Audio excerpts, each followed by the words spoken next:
Hello students, welcome. तो आज हम शुरू कर रहे हैं एक बहुत ही इंटरेस्टिंग चैप्टर जिसका नाम है बायोमोलिक्यूल्स। अब ये बायोमोलिक्यूल्स हैं क्या? सोचो, हम जो भी खाते हैं, सांस लेते हैं, ग्रो करते हैं, इस सब के पीछे केमिस्ट्री है और इसी केमिस्ट्री ऑफ लाइफ को हम इस चैप्टर में पढ़ने वाले हैं। बेसिकली लिविंग ऑर्गेनिजम्स के अंदर जो मॉलिक्यूल्स हैं उनकी कहानी है ये। चलिए शुरू करते हैं। अब स्क्रीन पर ये कोड देखिए। इसका मतलब क्या है? इसका मतलब बड़ा सिंपल सा है कि लाइफ यानी जीवन कोई ऐसी वैसी चीज नहीं है। ये हमारी बॉडी के अंदर हो रहे लाखों केमिकल रिएक्शंस का एक परफेक्ट कॉम्बिनेशन है। सब कुछ एकदम टाइम पर, एकदम सही तरीके से होता है, बिल्कुल एक ऑर्केस्ट्रा की तरह, जहां हर म्यूजिशियन को पता है कि उसे कब क्या बजाना है। अगर एक भी सुर बिगड़ा तो पूरी धुन खराब हो जाती है। बस वही है लाइफ, एक परफेक्ट केमिकल सिम्फनी। तो आज के लेक्चर का प्लान क्या है? हम इन 5 टॉपिक्स पर फोकस करेंगे। पहले हम समझेंगे कि बायोमोलिक्यूल्स होते क्या हैं। फिर हम एनर्जी देने वाले मॉलिक्यूल्स यानी कार्बोहाइड्रेट्स की बात करेंगे।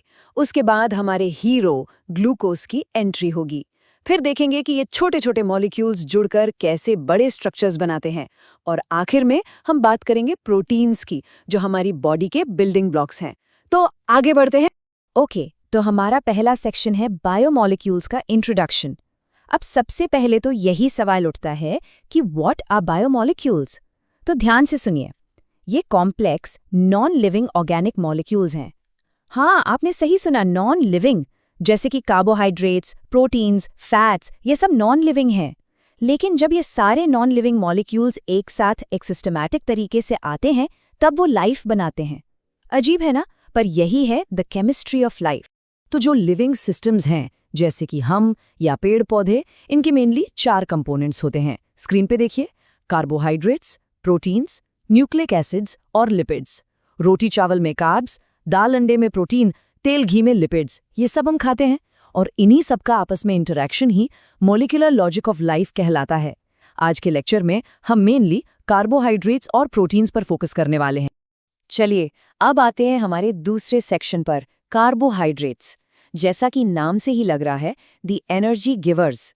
हम जो भी काम करते हैं उसके लिए एनर्जी कार्बोहाइड्रेट से ही मिलती है। ये मेनली प्लांट्स फोटोसिंथेसिस से बनाते हैं। अब हम इनके स्ट्रक्चर और इनको कैसे क्लासिफाई किया जाता है वो समझेंगे। तो कार्बोहाइड्रेट्स को डिफाइन कैसे किया जाए? पहले एक पुरानी डेफिनेशन चलती थी। लोग कहते थे कि ये हाइड्रेट्स ऑफ कार्बन है, मतलब कार्बन के साथ पानी। जनरल फॉर्मूला बन गया CxH2OY, जैसे ग्लूकोज C6H12O6 इस फॉर्मूला में बिल्कुल फिट बैठता है। लेकिन इस डेफिनेशन में गड़बड़ थी। क्यों? क्योंकि एसिटिक एसिड यानी सिरका CH3COOH वो भी इस फॉर्मूला में फिट हो जाता है C2H2O2, पर वो तो कार्बोहाइड्रेट नहीं है। इसलिए एक मॉडर्न आधुनिक डेफिनेशन आई। ये थोड़ी टेक्निकल लग सकती है, पर इसको तोड़कर समझो। ऑप्टिकली एक्टिव पॉलीहाइड्रोक्सी एल्डिहाइड्स और कीटोन्स। पॉलीहाइड्रोक्सी मतलब बहुत सारे OH यानी अल्कोहल ग्रुप्स। एल्डिहाइड्स या कीटोन्स मतलब इनमें या तो CHO ग्रुप होगा या CO ग्रुप होगा। और ऑप्टिकली एक्टिव का मतलब है कि ये प्लेन पोलराइज्ड लाइट को रोटेट कर सकते हैं। ये डेफिनेशन एग्जाम के लिए बहुत इंपॉर्टेंट है, इसे नोट कर लीजिए। अच्छा, अब इन कार्बोहाइड्रेट्स को हम 3 फैमिलीज में डिवाइड करते हैं। बेसिस क्या है? हाइड्रोलिसिस, मतलब पानी के साथ रिएक्ट करने पर ये कितने छोटे टुकड़ों में टूटते हैं।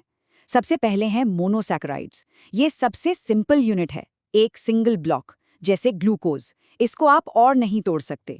फिर आते हैं ओलिगोसैकेराइड्स। ये हाइड्रोलिसिस पर 2 से 10 मोनोसैकेराइड यूनिट्स देते हैं। हम जो घर में चीनी यानी सुक्रोज खाते हैं वो एक डाइसैकेराइड है।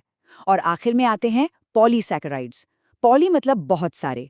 ये हाइड्रोलिसिस पर हजारों मोनोसैकेराइड्स देते हैं, जैसे स्टार्च या सेल्यूलोज। ये टेस्ट में मीठे नहीं होते, इसलिए इन्हें नॉन शुगर्स भी कहते हैं। चलिए अब इस टेबल को समझते हैं, जिससे हम मोनोसैकेराइड्स को नाम देना सीखेंगे। ध्यान से देखिए स्क्रीन पर। नाम देने के 2 हिस्से हैं। पहला, कार्बन एटम्स की गिनती। लेफ्ट कॉलम देखिए। अगर 3 कार्बन्स हैं तो ट्रियोज, 4 है तो टेट्रोज, 5 है तो पेंटोज और 6 है तो हेक्सोज। सिंपल है। दूसरा हिस्सा, फंक्शनल ग्रुप। अगर मॉलिक्यूल में एल्डिहाइड ग्रुप है CHO, तो नाम के आगे एल्डो लग जाएगा। और अगर ketone group C double bond O है तो कीटो लग जाएगा। अब दोनों को जोड़ दो, फॉर एग्जाम्पल ग्लूकोज। ग्लूकोज में 6 कार्बन होते हैं और एक एल्डिहाइड ग्रुप होता है। तो वो क्या हुआ, 6 कार्बन से हेक्सोज और एल्डिहाइड से एल्डो, तो ग्लूकोज एक एल्डोहेक्सोज है। सिंपल है ना? तो अब हम अपनी कहानी के हीरो से मिलते हैं, ग्लूकोज। हमने अभी देखा ये एक एल्डोहेक्सोज है। ये इतना इंपॉर्टेंट क्यों है? क्योंकि ये अर्थ पर सबसे ज्यादा मिलने वाला ऑर्गेनिक कंपाउंड है। स्टार्च, सेल्यूलोस सब इसी का पॉलीमर है। तो इस सुपरस्टार मॉलिक्यूल का स्ट्रक्चर आखिर है कैसा? चलिए इसकी जासूसी करते हैं। ग्लूकोज के स्ट्रक्चर को पता लगाना एक डिटेक्टिव की तरह काम करने जैसा है। हमारे पास कुछ क्लूज हैं। पहला क्लू, इसका मॉलिक्यूलर फॉर्मूला है C6H12O6। इससे बस इतना पता चला कि 6 कार्बन, 12 हाइड्रोजन और 6 ऑक्सीजन हैं, लेकिन ये जुड़े कैसे हैं वो नहीं पता। अब आया दूसरा और सबसे इंपॉर्टेंट क्लू। जब ग्लूकोज को हाइड्रोजन आयोडाइड यानी HI के साथ लंबे टाइम तक हीट किया गया तो प्रोडक्ट मिला N-हेक्सेन। अब N-हेक्सेन का मतलब होता है 6 कार्बन की एक बिल्कुल सीधी अनब्रांच चेन। इस एक रिएक्शन ने सब क्लियर कर दिया। इससे यह प्रूव हो गया कि ग्लूकोज के 6 कार्बन एटम्स एक लाइन में जुड़े हैं, कोई ब्रांच नहीं है। यह पहला सबूत था। ओके, डिटेक्टिव स्टोरी आगे बढ़ती है। ये तो पता चल गया कि 6 कार्बन की सीधी चेन है। अब सवाल है, इस चेन पर और क्या-क्या लगा है? तीसरा क्लू, कुछ रिएक्शंस जैसे हाइड्रोक्सिलामीन और HCN के साथ ये कंफर्म करते हैं कि ग्लूकोज में एक कार्बोनिल ग्रुप यानी C+O जरूर है। लेकिन कार्बोनिल ग्रुप 2 तरह के होते हैं, एल्डिहाइड जो चेन के कोने पर होता है और कीटोन जो चेन के बीच में होता है। तो ये कौन सा वाला है? इसके लिए हमने चौथा क्लू यूज किया। ग्लूकोज को जब ब्रोमीन वाटर, जो कि एक माइल्ड ऑक्सीडाइजिंग एजेंट है, उससे ट्रीट किया तो ग्लूकोनिक एसिड बना। ये रिएक्शन ये साबित करता है कि वो कार्बोनिल ग्रुप एक एल्डिहाइड ग्रुप CHO ही है, क्योंकि ये माइल्ड एजेंट सिर्फ एल्डिहाइड को ही ऑक्सीडाइज कर पाता है, कीटोन को नहीं। तो एक और मिस्ट्री सॉल्व हो गई। अब पजल के आखिरी टुकड़े जोड़ने का टाइम है। हमको पता चल चुका है कि एक 6 कार्बन की स्ट्रेट चेन है और एक एल्डिहाइड ग्रुप है। अब बाकी क्या बचा? पांचवा क्लू, जब ग्लूकोज का एसिटिलेशन कराया गया तो प्रोडक्ट मिला ग्लूकोज पेंटासिटेट। यहाँ पेंटा का मतलब है 5। इसका साफ साफ मतलब है कि ग्लूकोज के मॉलिक्यूल में टोटल 5 हाइड्रोक्सिल यानी OH ग्रुप्स हैं। छठा और आखिरी क्लू, जब ग्लूकोज को एक स्ट्रॉन्ग ऑक्सीडाइजिंग एजेंट जैसे नाइट्रिक एसिड से ट्रीट किया तो सैक्रिक एसिड बना। ये रिएक्शन कंफर्म करता है कि उन 5 OH ग्रुप्स में से एक प्राइमरी अल्कोहल ग्रुप CH2OH है। तो अब हमारे पास पूरी पिक्चर क्लियर है। एक 6 कार्बन की सीधी चेन, एक एंड पर CHO ग्रुप, दूसरे एंड पर CH2OH ग्रुप और बीच के 4 कार्बन पर 4 OH ग्रुप्स लगे हैं। तो हमने इतने सारे सबूत इकट्ठे करके ग्लूकोज का एक ओपन चेन स्ट्रक्चर बना लिया। सब ठीक लग रहा था, लेकिन तभी कहानी में एक ट्विस्ट आया। देखो, एल्डिहाइड्स की एक प्रॉपर्टी होती है कि वो शिफ्ट्स टेस्ट, जो कि एक स्पेसिफिक केमिकल टेस्ट है, पॉजिटिव देते हैं। हमने प्रूफ किया कि ग्लूकोज में एल्डिहाइड ग्रुप है, तो उसे भी ये टेस्ट देना चाहिए, है ना? पर जब साइंटिस्ट ने ग्लूकोज पर ये टेस्ट किया तो रिजल्ट नेगेटिव आया। ये कैसे हो सकता है? अगर एल्डिहाइड ग्रुप है तो वो टेस्ट क्यों नहीं दे रहा? कहीं ऐसा तो नहीं कि वो एल्डिहाइड ग्रुप आज़ाद यानी फ्री है ही नहीं? हमारा ओपन चेन स्ट्रक्चर इस बात को एक्सप्लेन नहीं कर पाया। तो इस ओपन चेन स्ट्रक्चर मॉडल के साथ और क्या-क्या प्रॉब्लम्स आई? स्क्रीन पर देखिए। पहली प्रॉब्लम तो ये कि ग्लूकोज ना तो शिफ्ट्स टेस्ट देता है, न 2,4-DNP टेस्ट देता है। और तो और, ये NaHSO3 के साथ एडिशन प्रोडक्ट भी नहीं बनाता। ये तीनों टिपिकल एल्डिहाइड रिएक्शंस हैं। इनका ना होना एक ही बात की तरफ इशारा कर रहा है कि CHO ग्रुप फ्री नहीं है। और एक और बड़ी अजीब बात सामने आई, वो ये कि ग्लूकोज 2 अलग-अलग क्रिस्टलाइन फॉर्म्स में एग्जिस्ट करता है, अल्फा ग्लूकोज और बीटा ग्लूकोज। हमारा स्ट्रेट चेन मॉडल इन दोनों में से किसी भी बात को समझा नहीं पा रहा था। मतलब हमें एक नए मॉडल की जरूरत थी। तो इन सब मिस्ट्रीज का सोल्यूशन क्या निकला? सोल्यूशन था साइक्लिक स्ट्रक्चर। मतलब ग्लूकोज स्ट्रेट चेन में नहीं बल्कि एक रिंग की फॉर्म में रहता है। ये रिंग बनती कैसे है? ध्यान से सुनिए, ये मॉलिक्यूल के अंदर ही एक रिएक्शन है।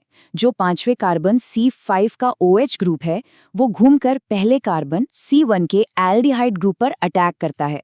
इससे एक बहुत ही स्टेबल 6 एटम की रिंग बन जाती है। इस स्ट्रक्चर को हम हेमी एसिटल कहते हैं।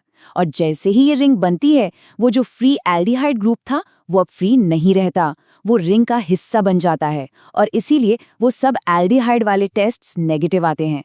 Problem solve. और याद है वो दूसरी प्रॉब्लम, अल्फा ग्लूकोज और बीटा ग्लूकोज वाली? वो भी इसी साइक्लिक स्ट्रक्चर से सॉल्व हो जाती है। देखिए, जब वो C5 का OH C1 पर अटैक करता है और रिंग बनती है, तो C1 पर एक नया OH ग्रुप जनरेट होता है। अब इस OH ग्रुप के पास दो पॉसिबिलिटीज हैं, वो या तो राइट साइड में हो सकता है या लेफ्ट साइड में। अगर C1 का OH राइट साइड में होता है तो उस फॉर्म को हम अल्फा ग्लूकोज कहते हैं, और अगर वही OH लेफ्ट साइड में होता है तो उसे बीटा ग्लूकोज कहते हैं। ये C1 कार्बन जिसके अराउंड ये कॉन्फ़िगरेशन चेंज होती है, इसे एनोमेरिक कार्बन कहते हैं, और अल्फा और बीटा फॉर्म्स को एनोमर्स कहते हैं। बस इतना सा ही फर्क है इन दोनों में। ठीक है, अब हम आते हैं अपने चौथे सेक्शन पर। अभी तक हमने सिंगल यूनिट्स यानी मोनोसैकेराइड्स की बात की। अब हम देखेंगे कि ये छोटे छोटे ब्लॉक्स आपस में जुड़कर कैसे बड़ी बड़ी चेन्स जैसे डायसैकेराइड्स और पॉलीसैकेराइड्स बनाते हैं। अब इनको जोड़ने के लिए एक स्पेशल बॉन्ड, एक केमिकल ग्लू की जरूरत पड़ती है। चलिए उस ग्लू को समझते हैं। तो इस स्पेशल केमिकल ग्लू का नाम है ग्लाइकोसिडिक लिंकेज। ध्यान से देखिए ये बनता कैसे है। जब दो मोनोसैकेराइड यूनिट्स एक दूसरे के पास आती हैं तो उनके OH ग्रुप्स आपस में रिएक्ट करते हैं। एक H और एक OH मिलकर एक पानी का मॉलिक्यूल H2O निकाल देते हैं, और जहां से वो निकले वहां एक ऑक्सीजन एटम एक ब्रिज की तरह दोनों यूनिट्स को जोड़ देता है। इसी COC वाले ब्रिज को हम ग्लाइकोसिडिक लिंकेज कहते हैं। ये बॉन्ड ही सारे बड़े कार्बोहाइड्रेट्स का आधार है। अब हम कुछ इंपॉर्टेंट डाइसैकेराइड्स यानी 2 यूनिट वाली शुगर्स को देखते हैं। पहला है सुक्रोज। ये हमारी टेबल शुगर है जो गन्ने से मिलती है। ये एक ग्लूकोज और एक फ्रुक्टोज के जुड़ने से बनती है। इसमें एक बात बहुत इंपॉर्टेंट है जो एग्जाम में आती है कि ये एक नॉन रिड्यूसिंग शुगर है। ऐसा क्यों? क्योंकि इसमें ग्लूकोज और फ्रुक्टोज दोनों के एनोमेरिक कार्बन बॉन्ड बनाने में यूज हो जाते हैं, इसलिए रिंग खुल नहीं सकती। दूसरा है माल्टोस। ये 2 ग्लूकोज यूनिट से बनता है। तीसरा है लैक्टोज, जिसे मिल्क शुगर भी कहते हैं। ये गैलेक्टोज और ग्लूकोज से बनता है। याद रखिए, माल्टोज और लैक्टोज दोनों ही रिड्यूसिंग शुगर्स हैं, मतलब इनमें एक एनोमेरिक कार्बन फ्री रहता है। अब हम बात करते हैं एक पॉलीसैकेराइड की, स्टार्च, जो हमें आलू, चावल, गेहूं से मिलता है। स्टार्च असल में 2 चीज़ों का मिक्सचर होता है, एमिलोज और अमीलोपेक्टिन। ध्यान से इनका डिफरेंस समझिए। एमिलोज एक लंबी, सीधी, अनब्रांच्ड चेन है, एक मोतियों की माला जैसी। ये पानी में सॉल्यूबल होता है। दूसरी तरफ है अमीलोपेक्टिन, जो कि स्टार्च का मेन हिस्सा 80-85% है। ये एक ब्रांच्ड पॉलीमर है, एक पेड़ की तरह, जिसमें मेन ब्रांच से कई साइड ब्रांचेस निकली होती हैं। इसकी ब्रांचिंग C1-C6 लिंकेज से होती है। ब्रांचिंग की वजह से ये पानी में इनसॉल्यूबल होता है। तो कार्बोहाइड्रेट से हमें एनर्जी मिल गई। अब बॉडी को बनाने की बारी आती है, और इसके लिए जरूरी है हमारा अगला बायोमॉलिक्यूल, प्रोटीन्स। इसका नाम ग्रीक वर्ड प्रोटियोस से आया है, जिसका मतलब है प्राइम इंपॉर्टेंस, यानी सबसे जरूरी। और ये सच भी है। हमारे बाल, नाखून, मसल्स, एंजाइम्स, हार्मोन्स सब प्रोटीन से ही बने हैं। और प्रोटीन्स खुद किससे बने हैं? ये पॉलीमर्स हैं, जिनके मोनोमर्स को हम अमीनो एसिड्स कहते हैं। तो प्रोटीन्स के इन मोनोमर्स यानी अमीनो एसिड्स को समझते हैं। इनके नाम में ही इनका स्ट्रक्चर छुपा है। अमीनो मतलब इनके पास एक बेसिक ग्रुप है -NH2। एसिड मतलब इनके पास एक एसिडिक ग्रुप है -COOH। और अल्फा क्यों कहते हैं? क्योंकि ये दोनों अमीनो ग्रुप और एसिड ग्रुप एक ही कार्बन से जुड़े होते हैं, जिसे हम अल्फा कार्बन कहते हैं। तो हर अमीनो एसिड में एक सेंट्रल अल्फा कार्बन होता है, जिससे एक अमीनो ग्रुप, एक कार्बोक्सिल ग्रुप, एक हाइड्रोजन और एक साइड चेन R ग्रुप जुड़ा होता है। अमीनो एसिड्स की कुछ खास प्रॉपर्टीज होती हैं। पहला, ये एसिडिक, बेसिक या न्यूट्रल हो सकते हैं। डिपेंड करता है कि उनकी साइड चेन R ग्रुप में क्या है। दूसरा, इन्हें एसेंशियल और नॉन एसेंशियल में बांटा जाता है। नॉन एसेंशियल वो हैं जो हमारी बॉडी खुद बना लेती है। एसेंशियल वो हैं जो हमें अपनी डाइट से, खाने से लेने पड़ते हैं। अब एक बहुत ही इंपॉर्टेंट प्रॉपर्टी है ज्विटर आयन। पानी में क्या होता है कि जो -COOH ग्रुप है वो अपना H+ लूज कर देता है और -COO- बन जाता है, और जो -NH2 ग्रुप है वो उस H+ को एक्सेप्ट करके -NH3+ बन जाता है। तो अब एक ही मॉलिक्यूल पर नेगेटिव चार्ज भी है और पॉजिटिव चार्ज भी है। इस डायपोलर आयन को ही ज्विटर आयन कहते हैं, और इसी वजह से ये एम्फोटेरिक होते हैं, मतलब ये एसिड और बेस दोनों से रिएक्ट कर सकते हैं। तो आज के लेक्चर में हमने लाइफ के 2 सबसे इंपॉर्टेंट पिलर्स, कार्बोहाइड्रेट्स और प्रोटीन्स को समझा।